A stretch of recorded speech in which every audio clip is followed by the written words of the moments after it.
আকাশ থেকে পানি প্রতিদিন এই সংসদে প্রবেশ করে। আমি আমার নিজের ঘরে ঘুমাইতে গেলে ছাদের এখানে বাটি দিয়ে রাখি, পানি পড়ে আমার নিজের বাড়িতেও। আমরা যে এই যে বাসায় ঘুমাতে পারি না বৃষ্টির দিনে, উনি কিছু বলবে কি? আপনার বাসার কথা বলা আছে।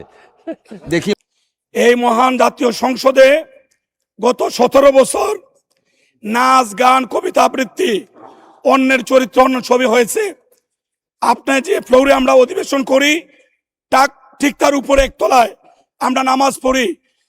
অসংখ্য মুসলমান আমরা জামাতে নামাজ পড়ি। মসজিদের সামনে সারিবদ্ধভাবে বালতি রাখা হয়েছে। আকাশ থেকে পানি প্রতিদিন এই সংসদে প্রবেশ করে।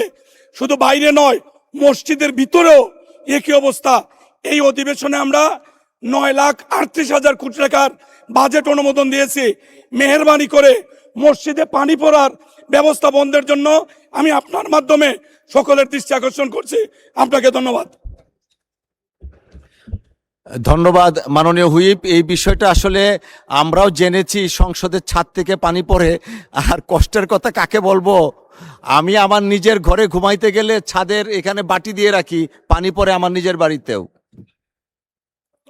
সংসদ ভবনের পানি পড়ার বিষয়টা এই পূর্ত মন্ত্রণালয়ের আওতাধীন। তাদের সাথে গতকালকে কথা বলেছি।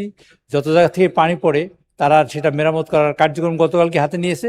ইনশাআল্লাহ আগামী এক সপ্তাহের মধ্যে এটা সমাধান হবে বলে বিশ্বাস করি। বাট অসংখ্য ধন্যবাদ।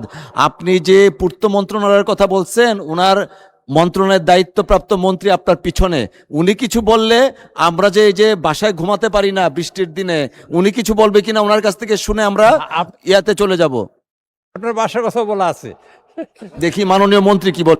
চিফ হুইপ সাহেব অলরেডি এ ব্যাপারে আমাদের মনোযোগ আকর্ষণ করছেন এবং আমরা সর্বাত্মক বন্দোবস্ত করতেছি। ইনশাল্লাহ এর প্রতিক্রিয়া খুব সহজেই হয়ে যাবে।